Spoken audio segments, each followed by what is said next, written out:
The renovation of the Vasco Smith Administration Building downtown is projected to cost Shelby County some $20 million.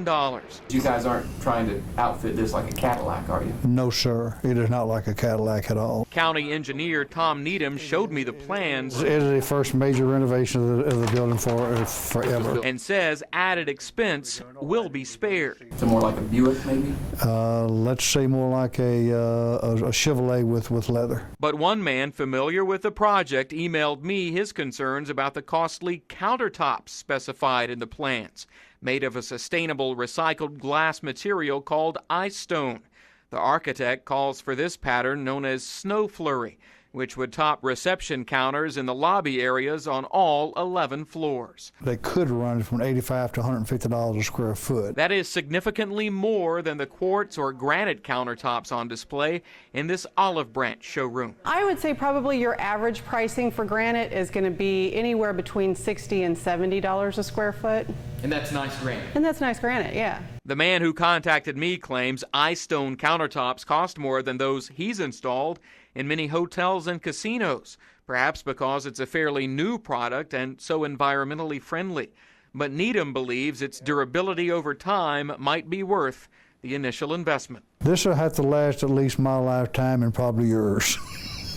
Another 40-something years. At least. Right now, officials are still making floor-by-floor modifications and have not yet decided on ice stone.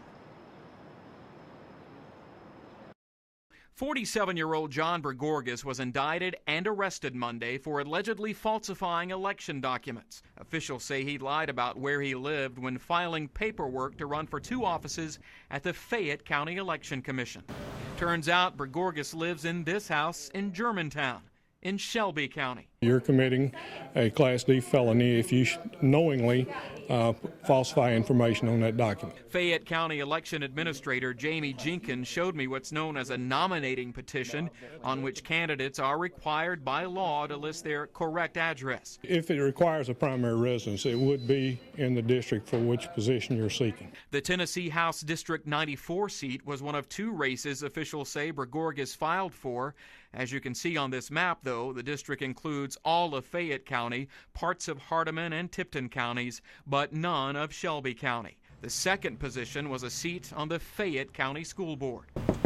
No one answered the door at Bergorgas' home in Germantown. At the tone, please record your message. No one returned my phone calls placed to that house or the phone number listed on the for rent sign in front of this house in Somerville, which Bergorgas listed as his address when he was booked into the jail. Yeah, it's totally empty. A house where no one currently lives.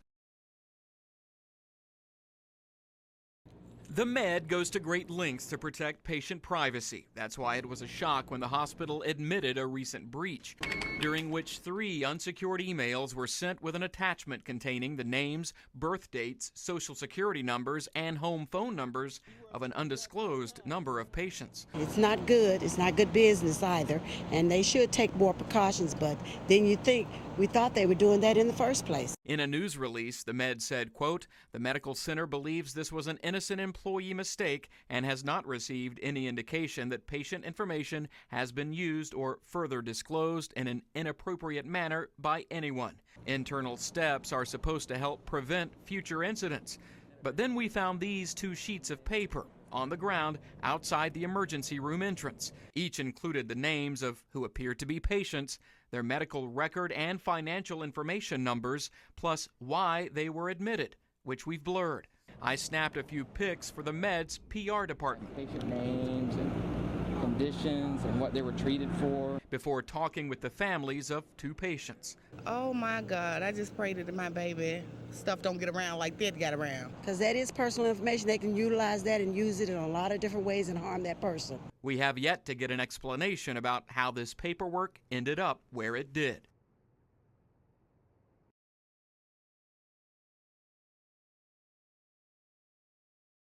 Police say 22-year-old Andrew Carter would likely not be in jail if not for the ski mask he wore during a violent armed robbery.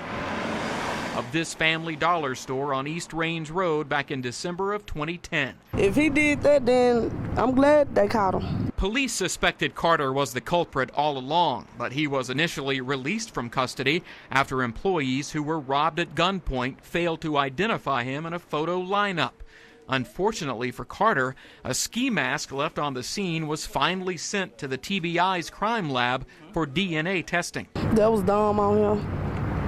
Real dumb. The ski mask may have been tied to the suspect much sooner if the TBI crime lab had tested it when police gave it to them. A TBI spokesperson told me the turnaround time for the DNA unit was 23 weeks when it received the ski mask from Memphis police in January of this year.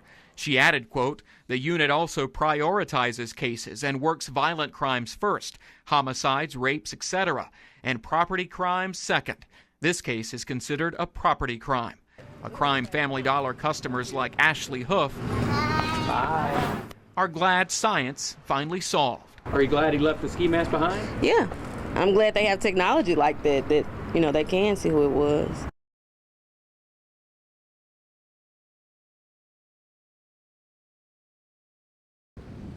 Tennessee State University in Nashville is where a Memphis cop's most recent trouble started, when campus police say they smelled marijuana coming from the van in which he and several others were riding last weekend. And upon search of the vehicle, I guess because of the probable cause, they did indeed find some marijuana. This is not the first time pot has caused problems for 26-year-old Officer Tremaine Johnson. According to his personnel file, Johnson was the target of an administrative investigation in April after drug residue, digital scales, baggies, and a stolen handgun were found inside his apartment at this Hickory Hill complex, which he shared with a known Vice Lord gang member. Police came to the apartment after a gun accidentally went off. Officer Johnson, who was apparently not there at the time, had an administrative hearing during which he was given a 20-day suspension for violating rules regarding personal conduct. The allegations involving drugs were dismissed since there was no proof Officer Johnson was illegally using or selling them. In addition to violations related to an apparent drug operation inside his apartment, Johnson was reprimanded for working as a security guard at this same complex without properly notifying the department.